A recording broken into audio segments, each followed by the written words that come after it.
Hello, Mr. Sumit.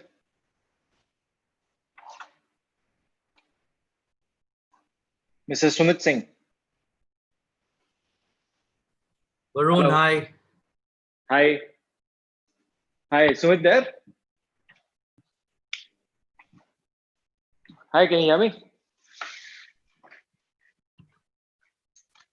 Hello.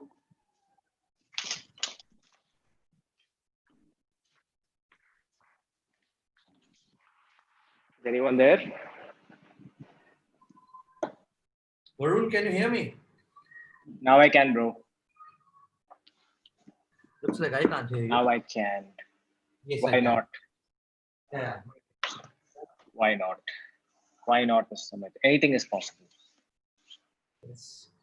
Oh, we have Daman joining in as well. Let me make him co-host. Hello. Well, Hey. hey Daman, how are you? Good man, how are you? मैं AMA के time चाय पी सकता हूँ क्या? हाँ, please, absolutely. Of course. Beer पीना है, जिन पीना है, क्या पीना है, पी लो यार. मैंने ये हफ्ते दारू छोड़ी मैंने. This 1 week. Not bad at इस all. हफ्ते के लिए और you for now you for this week you stop. इस हफ्ते के लिए. I had a slight sore throat, so मेरा थोड़ा हालत खराब हो गया. Just the wrong season to have a sore throat. Acha, that's funny. I thought you started from this week, not to. No. I think tomorrow's my last day. Okay, it already planned. सही है. So how many guys you we've got some affirmative from? He says 650. कितना है? Sumit? 65 people registered for it. Okay. 65. Yeah. Okay. ठीक है. So turnout will be what? 40, 35. Mostly 1/3. Okay. हाँ, third. ठीक है. 20. हाँ, 20 मांग लेंगे. उतना तो आ जाना चाहिए. I'm also recording this in a bit. Good yaar. Good stuff. That's why I wore my nice T-shirt.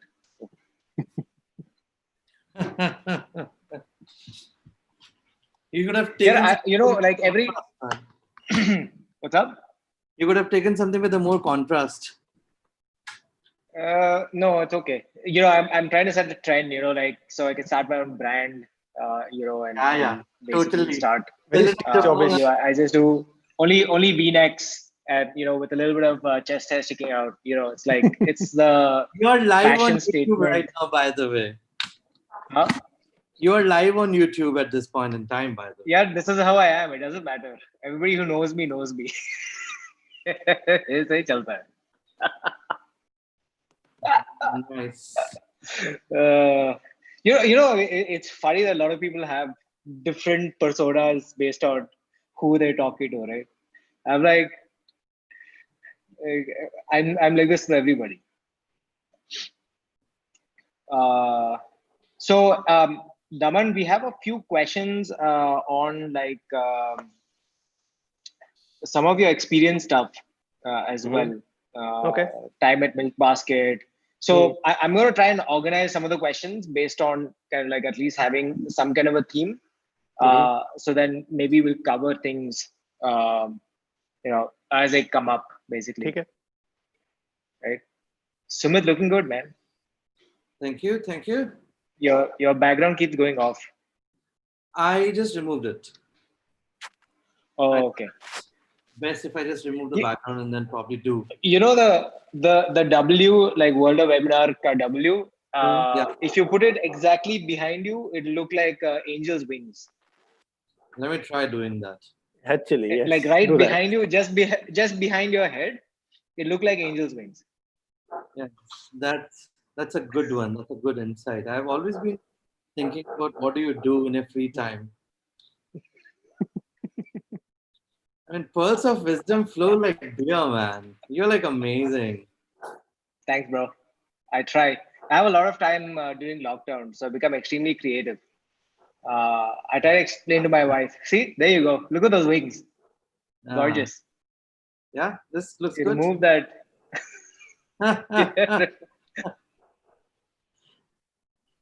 Daman, does it look like an angel, Abhi? Bilkul. Change it. Almost, but as soon as the building changes. Yeah, but I'll probably just Is do that this. is that Hogwarts, Harvard? Yeah, this is. Okay, we have 8 people more joining in. Very interesting. Let me just start with the recording. We are already live on YouTube, so that's kind of set. Nice. Amazing.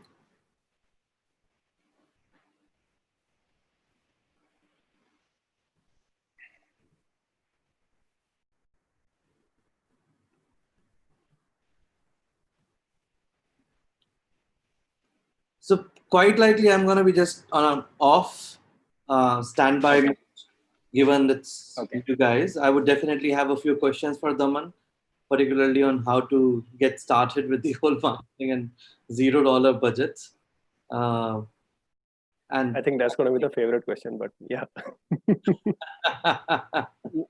that's the What is biggest pain point, $0? right? Yeah. Sumit, if we ask a question to the audience, and if they have to put their hands up, will it show up as an aggregate? Where does it show up typically? Yeah. Guys, you want to show up your hands up? Varun wants to see. Yeah, you can Yeah. see here. Okay. Hi, Craig. What's up, man? Um, if you do, how many of you has watched or seen Daman's podcast with me? So just a sense, like who has some background, like to maybe has some questions. I think we've got some from the questionnaire. So of those who've kind of signed in, hi guys. Could you put your hand up if you listen to the podcast? Okay, no sign, no hands up means none. 0. Okay. Which is okay. Which is That's gonna okay. be good fun, right? That's okay. Well, please sign up to the podcast. Check out Stars and Startups with Varun Vummidi. And episode 28 is with Daman Soni. And we do a growth masterclass, sort of. We didn't call it masterclass, but it's what it was. Actually, yeah. So on that note, we just 3 minutes, 4 minutes into five. Why don't you just introduce Daman for people who are here? And, how do you typically do? We do have a sizable audience now. Got it. So Shravan says he's watched the video. So great. Brilliant. Thanks, Shravan. Hey guys, we have Daman Soni here with us. So Daman basically has spent a lot of time with startups, both global companies that were entering India and Indian companies, startups that have been, at least in some of the larger cities, have created a large impact. A company like Milk Basket, and then you have MobiQuick, which is I think a lot of people would remember them from a lot of the campaigns that they did there back in 2016, 2017, and has seen a lot of that growth, scaling from some of these small brands to multi-million downloads, in the Indian consumer landscape. So Daman's here. He does a lot of consulting as well. He works with a lot of startups on their growth strategy, and he's been blogging on damansoni.com. So if you haven't checked it out, go check out damansoni.com. He keeps putting out content on these topics, and I've been trying to get him to do videos so that more people can start hearing, like people like me, where I think the word is a visual, where you watch and listen and learn than reading. So I think a lot of people get knowledge by doing that. So Daman, welcome to this AMA. I think we have a lot of questions already that have come in. So yeah, Sumit is the co-founder of World of Webinar, and they have thousands of downloads of their app. They have, Sumit probably is going to give you a quick intro. In any case, the number of events that get listed on a daily basis. Sumit, do you want to do a quick intro of what World of Webinar is? Sure. So we started World of Webinar with the whole idea of aggregating, the so many webinars that are happening all around, and common use case was that if you want to retrieve a particular webinar information, then you can't really get that out. It was virtually very, very difficult for anyone to go back on their social channels and then retrieve it. So we started off with aggregation, we moved into discovery, and now we have started our own A plus content. And thank you so much for joining us on this day today, and have an AMN. Thanks, Varun, for moderating us for this amazing growth marketing for startups. I would love to have possibly a fireside chat with Daman later on, have one-on-one, more selfish reasons. But over to you, Varun. And anyone, if you have questions, we already have a few questions that you entered in the registration link. We'll be taking up those questions as well.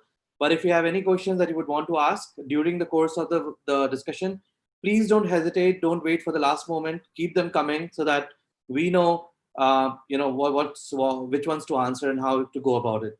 Over to you, Varun. Thanks. So we're already about 7 minutes in, so I'm going to get started.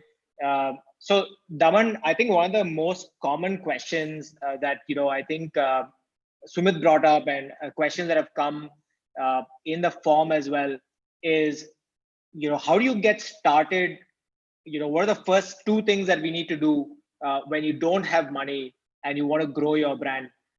If you remember our podcast, we said, okay, blogging is probably the most underrated thing. Start putting out content even before you launch your website or product. Start talking about the pain point. Do you want to kind of build on that and kind of give the audience a flavor, kind of like where to start?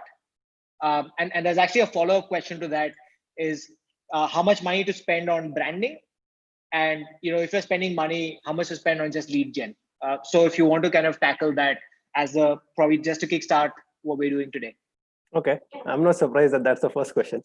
So I kind of relate to this question a lot, and one of the reasons why I started, talking a lot about marketing and blogging specifically for startups is when I started up, I didn't have any mentor. That's because I had not worked much in the country. So a lot of stuff what I'm telling you today is stuff I didn't do in my first startup, and gradually I started learning, and then I started seeing the magic of things. So there are two frameworks that you need to think of when you're starting out.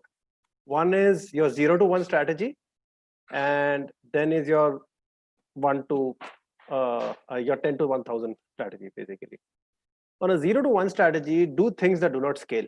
It's perfectly fine, right? And when you say your product is, when you're about to launch, I'm assuming that you figured out a product, you've got a consumer insight, you have a fundamental belief in that product, you've written a good amount of code, you productized it, you've got UX ready. What do?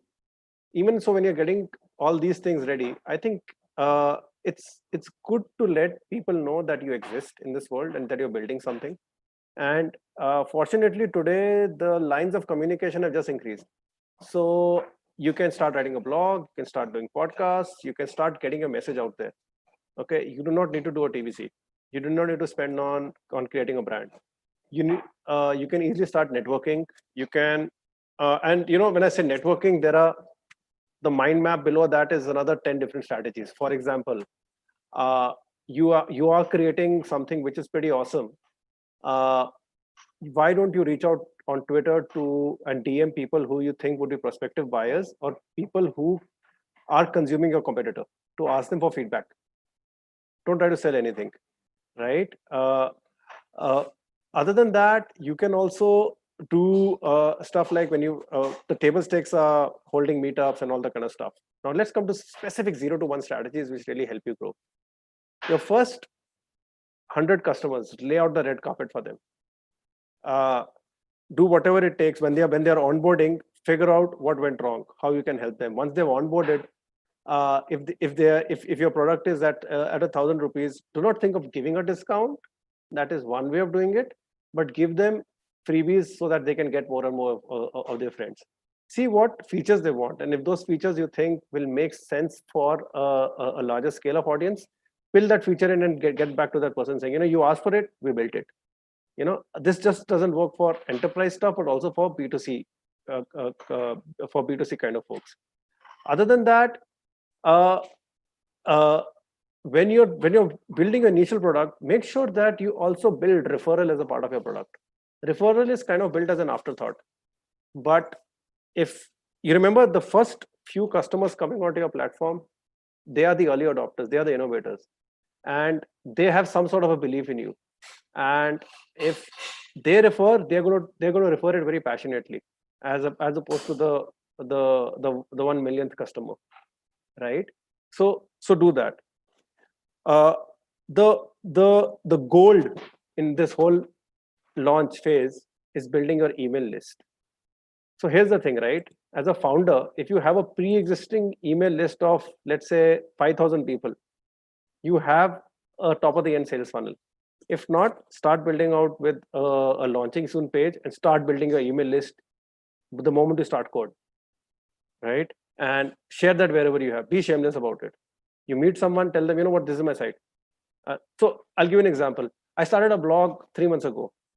I've built a list of over 2,000 people by telling people, what I'm writing something about, I'm writing some stuff over here which you might find interesting. Why don't you join?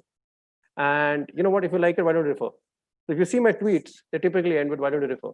There's absolutely nothing wrong in asking stuff like that. So we can go more and more about it. This is something I'm really passionate about, and we'll talk more about zero cost marketing strategies. But I'll let Varun, ask some few questions, and then we can see how it goes from there. Daman, thanks for that. Can you the second part of the question is, if you are spending money in that early days to give that bump, do you spend more money on just branding, kind of like CPM, or do you spend more on CPL or CPI? So if you're trying to just generate leads and transactions in that first phase, always performance marketing to start out with. Always. You have built out your product with a certain audience set in mind. You have spoken to some of the audience sets. You know where they live. You have some sort of an audience persona in your mind. Moment you go CPM, the amount of leakage in your media is going to be extremely high. Something as high as even 90% in early days, because you're still figuring out what kind of audience is going to bite and come onto the platform. So I would always say go after performance marketing. Whether it's Google, whether it's Facebook, you want to go demographic, you want to go intent and context based, do that. If you're going to, if you are sponsoring a seminar or webinar, do you get 100 email IDs out of that who are probably prospects? If you're selling, let's say, a marketing automation tool and you're sponsoring a webinar of 100 marketers, will you get their email IDs? Okay, to reach out to them. That's the way you should be thinking about them. Brand is built by two effects. One is the search effect. That means I see a logo. Today, if someone comes from the hinterland who's not even gone to school, and if he sees a bottle of Coke, he knows that this is a bottle of Coke, although he can't read. He knows that this is a Pepsi bottle. That's brand recognition. The second is experience effect of brand, which is I've experienced the product, and then the brand lives up to its promise. When you start out with the experience effect. Creating a logo, putting it out there, building trust in that is a long haul. You need users soon so that you can iterate and improve your product. Fantastic.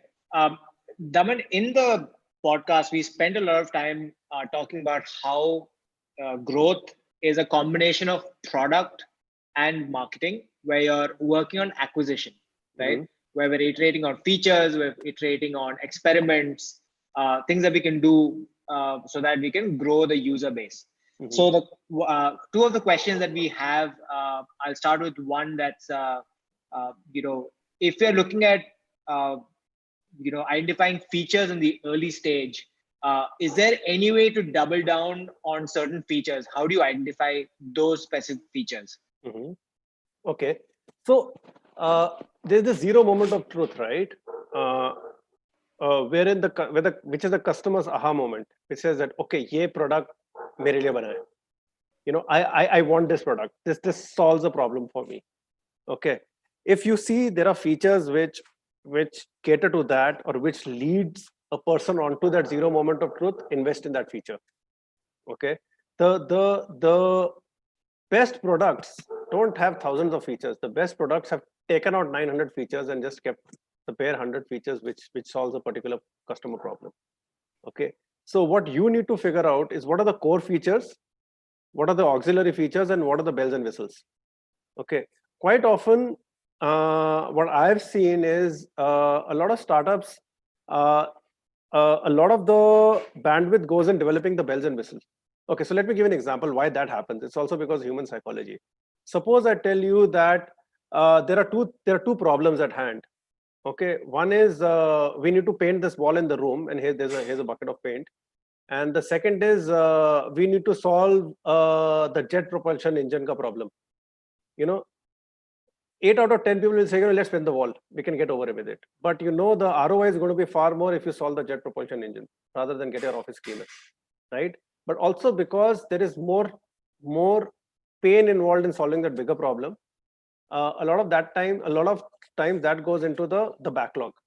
So if you want to make sure that you want to invest in a feature which will solve the core problem.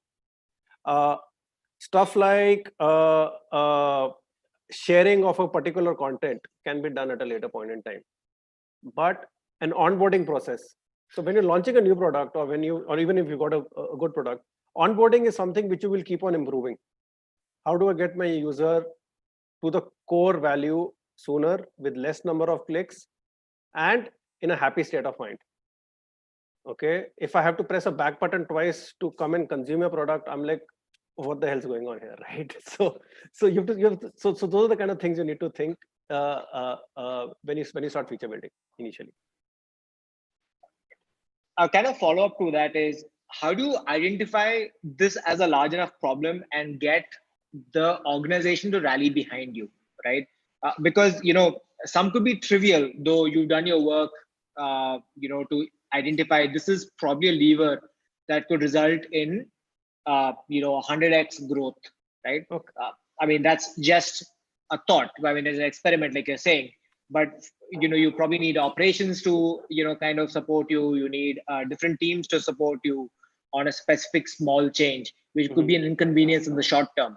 Okay. How do you create that? And if you could give some examples from your experience, because I'm sure a Milk Basket, a very operations heavy company, right? There's so much. I mean, the business is built on ops, being able to deliver in the morning, complete a booking at midnight. Between midnight and 6 a.m., everything gets sorted out and packed, right? So any small change would affect the ripple effect, right? Yeah. So how do you take that, like say, experiment, this is my thought and this is what it's going to lead to, and how do you get the organization to rally behind you on that? Okay. So I'm sensing this question is coming from a person who is in a company which is well established. It's a Series A kind of a company which has a lot of product managers, which has a lot of tech team. Obviously, there is shortage of bandwidth on the tech side, or there's management bandwidth bottleneck. So here are a couple of frameworks to work with again. I always love frameworks because that kind of shortcuts me to the answer pretty soon. So at Milk Basket and also at MobiQuick, we always had an outcome-driven approach towards prioritizing product features. Okay. So for example, if someone comes up with a product feature or a growth idea, we always come up with a hypothesis that because I'm doing this, the cost is going to be reduced by X, or the sales is going to be increased by Y, or we're going to automate so much we may not need to hire that many extra people. And what happens then is, the main thing is to get a lot of people into the room to test the hypothesis, right? And with any objective driven meeting, it'll be, I don't agree with this particular hypothesis because I think there is because this will not work. So the good thing over there to do is to put a probability to every outcome. Because usually what I've seen is a lot of managers say ki ye to hoga nahi, this doesn't work. So the question to be asked is, what is the probability you think that this will not work? If someone says 100% probability, the trust in that person is lost immediately. Nothing is 100% certain in life except dying. So that is the kind of conversations you need to have, hypothesis driven, outcome driven. Okay. And there's something which my earlier boss used to tell me is like, everything in life is sales, right? We sell to the external person. We also need to start selling to the internal stakeholders. So, and because all of us within the company on the same side of the table, we want the company to grow, we want to survive, we want to thrive. Prioritization and resource allocation, which is what a CEO's main job is, right, will be done on the basis of outcomes. And if you can quantify that outcome, there is nothing that's going to stop you. So typically in growth, what we do is we come up with 15 to 20 experiments on a weekly basis. And we know 8 or 9 of them are going to fail, right? Because that's the nature of the game. There is no set path saying that, okay, you develop a social media app, you launch the app in Harvard and Stanford, and then you become as big as Facebook. No, that doesn't happen. So you come up with hypothesis, you come up with outcomes, and you start listing those experiments. And given the market conditions, given the tech prowess in your company and the maturity of the environment, some of them succeed and some of them fail. And you have to be very objective about it. You have to be very objective about the process. And what I follow is typically called the ICE metrics. Okay, you can just look it up online. Okay, which is basically ICE. Yeah. So basically, it calculates the priority basis what the outcome is going to be, how much effort it's going to, and how much effort it's going to take internally, right? So you may say, okay, I want to build a referral tool, but tech is going to say, okay, that's going to take me 3 months. Okay, and then you'll be like, you know what? Let's just put a WhatsApp logo over there so that people can share on WhatsApp. Okay, so that solves the immediate problem, and while we park this bigger problem for a later point in time. Daman, from that standpoint, right? We're saying that this trying to get internal stakeholders and selling to them and getting them on board is a process that needs to be followed. But does that also mean that it also depends on the startup's ability to support experimentation? Because then that's a top-down thing, right? So the management needs to embrace the experimentation kind of behavior. And okay, let me put it this way. If you're a startup, you have to grow faster than the incumbent. That's what a startup is, right? And if you have to grow faster, you have to make more mistakes. Because if you're going to keep trying the standard way, you're going to keep going at 10 kilometers per hour. But if you want to build something really, really fast enough, you are going to fail quite a lot. So by definition, startups need to have an experimenting outlook to be able to grow. There should be no fear of failure on the growth team, because then your growth ideas will get stalled. People will get scared to say something. So if you fail so I'll give you an idea the way I used to run my team. My team members' appraisals would not get impacted if they failed. My team members' appraisals would get impacted if none of their ideas are getting put into the Excel sheet and they're not being scheduled in the month. So if for 3 months none of your ideas are approved, means you're not coming up with good hypotheses, you're not coming up with cross-functional ideas. So and the way to do this is management needs to ensure that yes, the team will fail. That's a part of the process. What I want to do is, if I'm spending 100 rupees on, let's say, paid marketing, I'll put around 5 to 6 rupees on experimenting. No questions asked. For example, one of the startups, I can't name them, a huge startup right now, they're really scaling up. When I started out with them, they said, you know what, we maxed out in a paid acquisition. And when I asked them what's happening, they said, we've just been using Facebook. We've topped out on Facebook. Google's not worked for us. Topped out, saying that it's plateauing. That means it's plateauing in the sense if I throw more money at Facebook, my CAC just increases quite a lot. So and that's an unsustainable CAC. So I went with the hypothesis that we have not explored other channels. So what I asked them is, tell me your failures in Google, what you did. I could see that in 30 days, Google is around 25% of their business, right? Now, we didn't get here by saying, okay, we'll create this big Google campaign. We're running probably 40, 45 Google campaigns. And guess what? We actually ran 200 Google campaigns. A lot of them failed, a lot of them shut down, but we didn't waste a ton of money. Okay. Right. Today we are operating at a CAC which is lower than the earlier CAC, but this could only happen because the founder said, you know what, I'm open to experimenting. Okay, we failed, but let's see what happens. So it is a culture, right? It's a culture. It's a culture. Growth is a mindset. culture. Yeah. You cannot grow exponentially without driving this right through and through. And also, what happens is, here's the interesting thing: the growth team says, "Hame ye banana hai. We want to drive this. This is going to be the next big thing. Everyone's going to oversell." The tech team builds it. Now, if this project fails, the tech team also tends to get demotivated. Shit, I spent so much time on this. So, as marketeers and growth team members and product managers, our job is also to motivate the tech team. You say, you know what, we're going to give this our best. There's a high probability it's going to do well, but it's not. You know what, we'll pick up a socks and we'll keep running again. And I think that's another job which the marketing and the product manager guys need to keep doing. Otherwise, you see a lot of sense of despair. And you know how startups are, right? We go through peaks and troughs. So it's a lot of internal management also you need to do.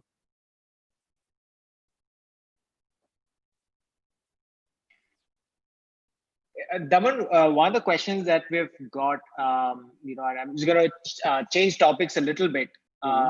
This comes from Chillai Ganesh, and he says, when you don't have a content writer in-house to write good content, how do you go about it? And is there a good way, to utilize content? Like, because we're talking about blogs, we're talking about campaigns, we're talking about, because you also need to be able to be good with words. His question is, how do you solve for that? Okay, very, very good question. Because frankly, content and copy just elevates the game to the next level, just like creatives do. Because you can, I mean, that's where folks start getting deeper into the emotion of the brand. Okay, other than just looking at the visuals. So there are 2-3 ways to do this. Okay, when you say content is a very wide canvas. There is content which needs to go within the app or the website, which is the core content. There is the content which needs to go to the FAQ. There's content which needs to go to the blog, and content which needs to go in your creatives and marketing efforts, right? Core content is something which I think the founder and the core team really needs to delve in on their own. That is something which should never be outsourced, right? If you're going to outsource it, you really need to work as hard as the person who's working on the content for you, because obviously content writing is a skill. Okay, a lot of folks can do it better than you, but you need to make sure that it's going to be what your product stands for. Okay, stuff that can be outsourced are blogs, are articles which suppose you have to generate 7 blog articles a week. That's something which is physically impossible for the team internally to create. I tried doing that at MobiQuick, failed miserably. We had 10 different senior business leaders. We said, I need 1 article from everyone once a week. Didn't happen, failed in the first month alone. So then we hired a content writer in-house. So now the funda is the insight that a senior leader or a person who's more involved in the product and the process will be very different than what a content writer will write for you. You also have to understand what is the reason why you're doing content. Are you doing it for SEO? Fine, you can outsource it. Are you doing it for thought leadership? No, you can't outsource it. You need one of the core guys to start writing content for you. In terms of content for creatives, this is something which the marketing team needs to start building as a core skill. I have this funda called full stack marketeer. One of the horizontal blocks of a full stack marketeer is content. You have to be able to write copy, and there are tons of books available. One of my favorite books is it's called the Copywriting Book by Adweek. It's one of those college ka course wala kitab. I think the way they have taught how to write copy, I think they've nailed it. So I'll share that offline so that everyone can know what that book is. So stuff like this is what you need to figure out. The way I used to do it at MobiQuick, and again, we didn't have a content writer for a very long time, and I think we did some awesome content, was every week for a stand-up, one team member by rotation had to share the best copies that they found on the net. So it got them 7 days to figure out what are the favorite ads they found out, why they like the copy, and it had to be a very technical thing. It didn't say like, yeah, acha hai, S1E. It had to be, the words had to be circled, the paragraphs had to be circled saying that emotion, functional, thoughtful, stuff like that. And it didn't have to do anything with our brand. What happened is now there are 10 people on a stand-up, we are discussing copy, and that generates another 10 different ideas for us. And that goes into our growth sheet. You know what? We're going to write 2 blogs on building emotional connect. You know what? We're going to do 3 experiments with the creatives. One is functional, one is emotional, and one is fear, and stuff like that. So it's a very collaborative process, and you do not need to just hire someone for content full time. Awesome. Daman, so that's great insight. And one of the things that we talk quite often with growth is experimenting and that mentality and all of that. One of the questions that have come in, by the way, we have a lot of product managers and marketers on this, on this AMA. So one of the questions that that has come in is, how do you run 10 to 15 experiments? This is a question by Rishabh. How do you run a 10 to 15 experiments in 1 week? What does a typical experiment look like? Okay, very good question. Okay, so you remember the ICE framework, and I think it's already there in the charts: impact, confidence, ease of implementation. So you think about your, let's go back to the olden days wherein we would say, okay, there is acquisition, activation, retention, revenue, referral, the funnel. Okay. And today, and answering Vaidehi's question, today the marketeer is not just bothered with acquisition. He has to look at the entire funnel. Retention is the new acquisition, right? So the way you look at it is, you start listing experiments with respect to the funnel. Okay, let's say for acquisition, I want to run a referral experiment. Okay, which says, okay, I will give 100 rupees to the referrer and the referee. The next experiment is I want to try Snapchat as a user acquisition strategy. Third is in Google search, I also want to do RLSA ads. Okay. Fourth can be in YouTube video. I also want to do discovery ads using Google. So these starts coming up as experiments, and then you start saying, okay, you know what? For YouTube discovery, I'll need a budget of 50,000 because it's going to go over 5 days. It's going to have a learning phase. In the referral, this is what my hypothesis is. I've gone and spoken to the product team. It takes around 80-90 man hours to build something like that, so on and so forth. And then you start writing outcomes next to each one of them, saying that this will increase my new users by X, this will increase my organic users by Y, and this is going to be my CAC, and so on and so forth. Okay. Now you have your probability of success, which is coming out basis a lot of this stuff, and you also have your outcomes. Then it becomes the job of the product manager and the founder to sit and say, okay, you know what, this is what we're gunning for in this quarter. We want to make sure we don't want more users because our ops is going out of whack. So let's try to focus on tightening the entire process. So for example, at Milk Basket, there was a point in time we said, you know what, we do not want to spend in acquiring more users, but we want the existing users to spend more, which means we wanted to increase our AOV and the average order value, or we wanted to increase our frequency. So then our growth experiments came around how to build discovery of new SKUs, how to figure out more deals with different partners who are selling on our platform with FMCG companies. So then you start building experiments around that. Now, you realize some of these experiments are going to take a week to build, some of them are going to take 3 weeks to build, right? So you have a launch date against each one of them. And then you kind of figure out, in this week, I'll have 2 of them launching, and the next week I'll have 10 of them launching. And then you start saying, okay, 15 experiments in a week is a bit too much. Let's time space it. And then you start spacing that out. And then over a period of time, this kind of becomes your cheat sheet. Let's say a marketing person has left the company and a new person has come in. And he says, you know what, let's try Google RLSA ad. You'll be like, nahi, humne try kiya tha. We spent 50,000. this was the outcome, and this is why we failed. You think something new has happened in Google, or you think some environment has changed. Let's run this experiment again in a different format. So that's how you end up running experiments. And what happens is you keep impacting each part of the channel, each part of the funnel. Sorry. Okay, and you and the founder will understand what is more imperative for you right now. Is it retention? Is it revenue? Or is it acquisition? Daman, from the standpoint of running 10 experiments, or each part of the funnel, etc., how do you attribute a delta in any of the impact areas from that experiment? How do you attribute it correctly? Okay. Right? Okay. I should have covered this earlier. So one of the fun things working in marketing today is we get real-time feedback on goddamn everything. Okay. If I'm running a TVC and my TVC spots are, let's say, between 8 to 9 and there are 10 spots, I can see what is the uplift in new users that I've got during that time. I can see the delta in app opens. Okay. Now, the reason that can happen is because of two things. One is I have got telemetry built in.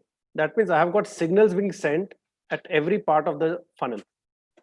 Okay. So while you're developing your product today, it is equally important to build in telemetry, to build in signals. Okay, which is your mobile analytics, something like CleverTap or MoEngage, or use one of these guys. And you're feeling very rich, use Adobe or Salesforce. Yeah. It's very important to build this. The second part of this is visualization. If a marketing person has to go to tech to say, "Give us data kya hai?" Did we do well or did we do bad? The marketing experiment just falls flat, because when you're running an experiment, make sure that your data is being fed into a Tableau or a Grafana dashboard. You have a data lake in place. So how you can do that? Make sure you get your data analytics team drunk, or give them chai or coffee, whatever is their favorite drink, because a marketing's best friend is the data guy. Okay, and you have to be true to data. Okay, if you're trying to massage the data to make yourself look successful, you're only going to be lying to yourself. So let's say you have telemetry in place, you've got data coming in, and the marketer can easily visualize, what, I ran this experiment, but this is showing me some other insight. For example, let's take milk basket insight. So we wanted more frequency to happen, right? So we said, and when people put a recurring order, which they usually do for a milk or a dairy product, usually milk. Okay, so we know that out of 30 days, 20 days, he's going to get milk, right? So, and whenever the milk is delivered, we send a notification to the user. Okay, you say, let's also put in another SKU which we think he'll want to buy as a part of the notification, and we can increase the frequency. And we didn't see anything happen. You know why? Because the notification comes every day. That 7 o'clock in the morning, when you say your milk is delivered, you don't even read the notification. You just swipe it and you lose it. Okay, so we said, because we could see that and we could drive that inference pretty soon, we said, we'll send the notification 10 minutes after his milk notification goes by. Because he knows he swiped that, but he sees something else is coming in. He may think that he's ordered something else, so he might end up opening notification. So that then built another funnel for us. The reason we could do this was because we had data speaking to us. And the reason we could get this campaign running was because we had CleverTap implemented. We could just click and say, okay, Right. people who have got a milk delivery today and who have no complaints, send them this. Because the milk packet fata hua, the last thing we want to sell him is something else. So such kind of stuff. Do growth teams ever differentiate between growth, which is just getting in new customers, acquisition, versus retention, where people are probably happy doing their thing, going about it? Does the growth team get involved here, or do we say, okay, this is something that's completely part of a different channel? How does somebody think about that? So think of growth as the intersection of a Venn diagram between marketing, product, and data. Okay, so it encompasses these three areas.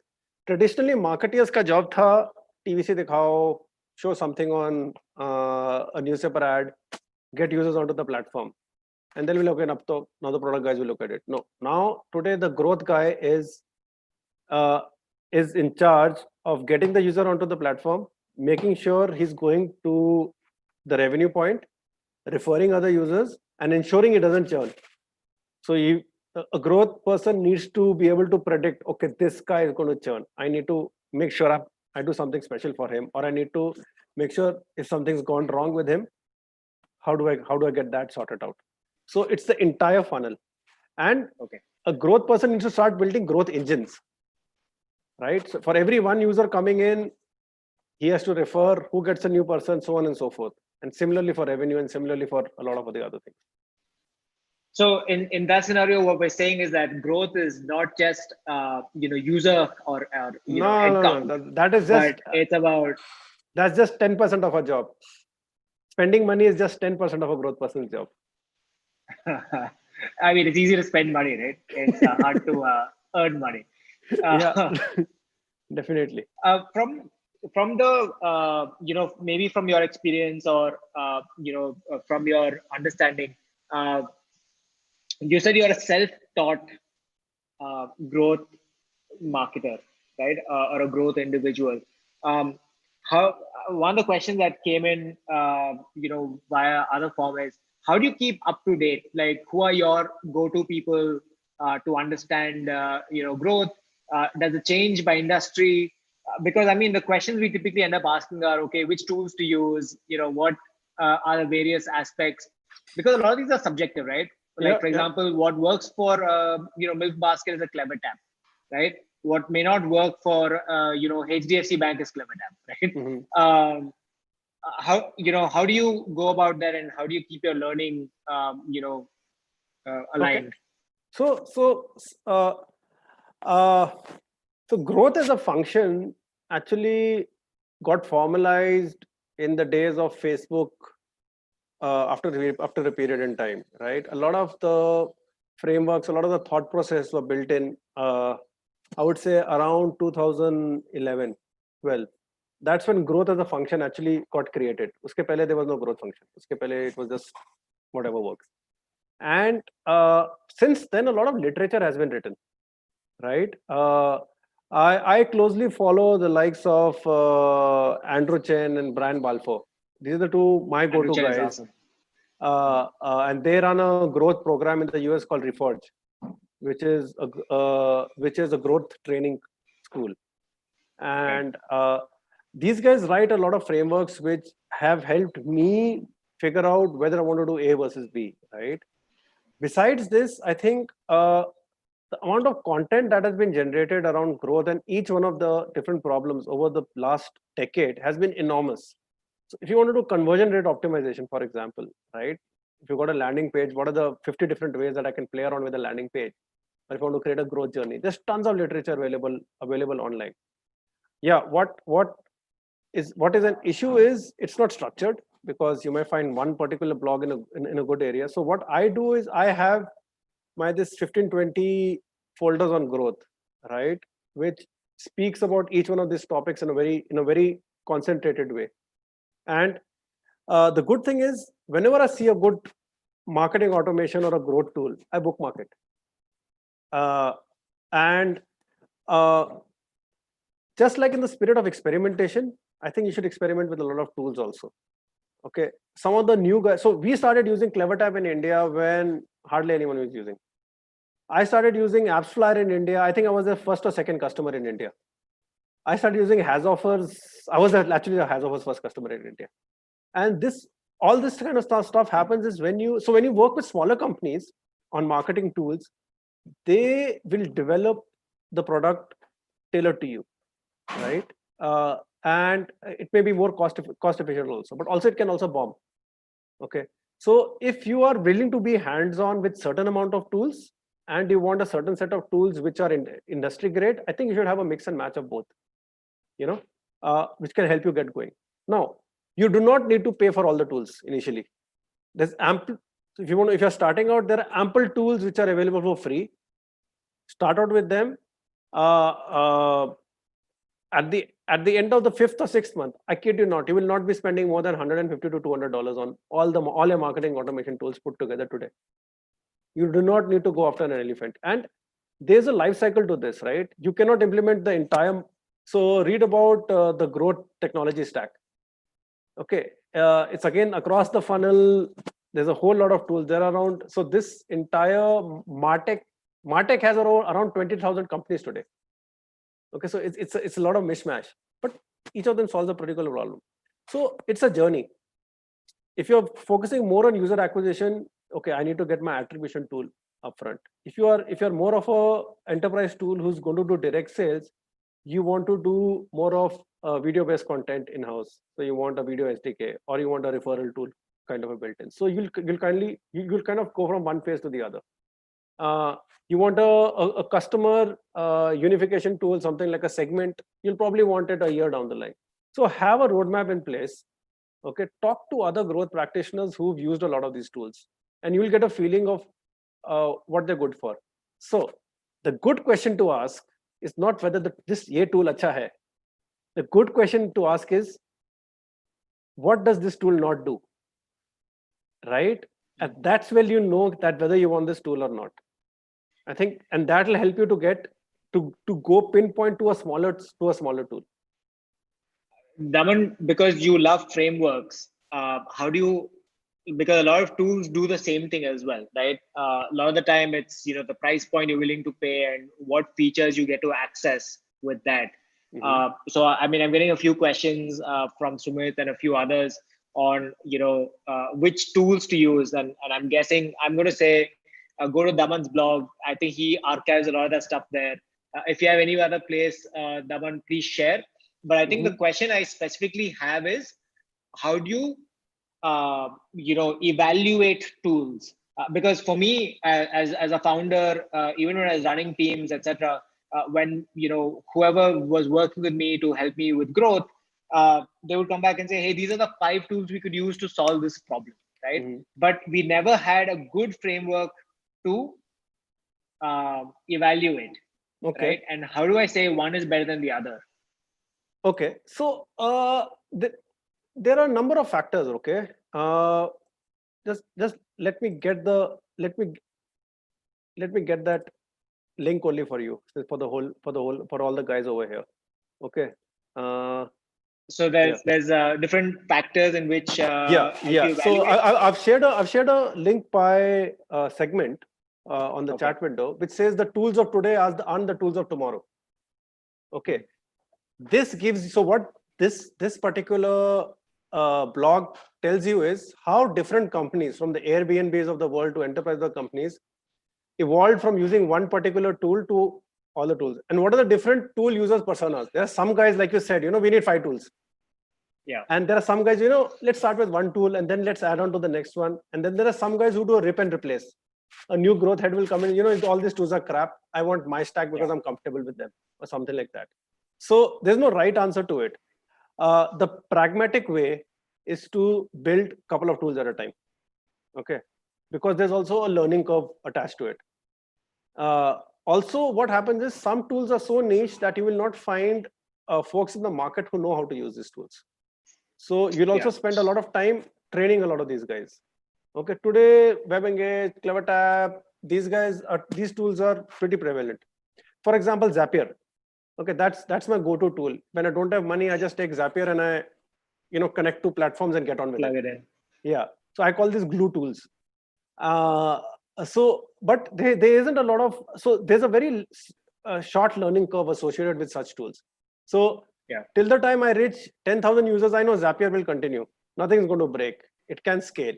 Okay, if I don't have a database, I'll say, okay, let me just put $5 and get Airtable, right, and get on with it. So it all depends on what kind of so let's say, so even at Milk Basket, so here's what happens, right? In today's world, we do not need the permission from a CEO to get a tool into the company. The entry point is very low. You can easily take out a credit card, swipe $5, and expense that. Okay. No HR head is going to say, you bought a tool for $5. Who gave you permission? Okay, you just say, okay, I saved you from hiring 3 people. And that's what's happening, okay, today. So if you feel there's a tool which is good, introduce that into obviously you have to make sure security protocols are taken care of. Get the tool into the system, see what's happening, and democratize tool discovery.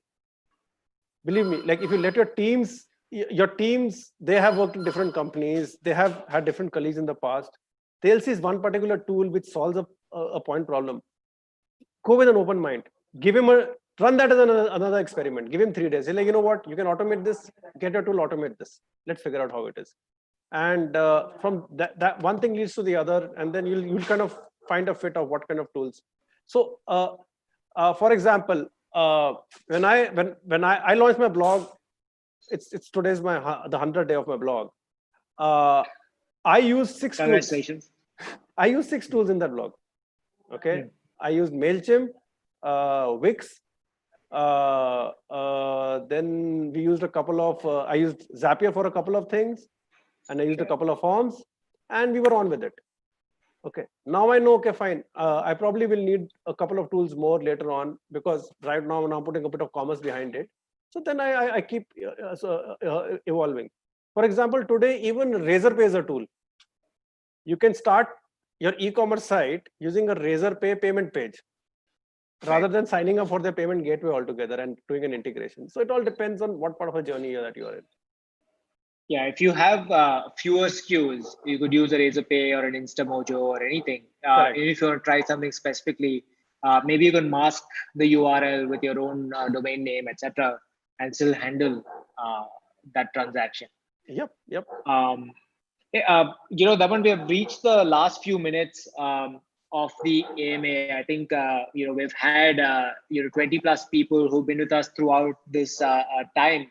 Are there any specific instances that you can share from your experience that this one small hack resulted in a 100x growth? And how you got that insight? I mean, it could be translatable. It may not be translatable, but it could be that one magic bullet they can go back with. I know you're going to say there's no magic bullet, but no, I'll give you a few hacks. Okay, I'll tell you some very interesting things. Okay, so at MobiKwik we did a very interesting thing. When you go to an Android phone and you go to the users, when you open your contact book and you look at the user, it shows you the phone number of the user and the address. And what a lot of guys didn't know at that point in time is you could show the other apps that can use the user. So if you go over there, MobiKwik, we integrated MobiKwik over there, so moment, let's say I open up Varun's contact, it shows transfer money to Varun or charge Varun's phone just with one click over there. So this hack alone got us around 1,500 transactions a day with just a week's work. Okay, wow. So this is something which did pretty awesome. Another interesting thing on referral. I think referral is one of my favorite topics. We often just stop at referral by saying, okay, you know what, Daman can refer. Daman, why don't you refer Varun? So I go onto the app, I click refer.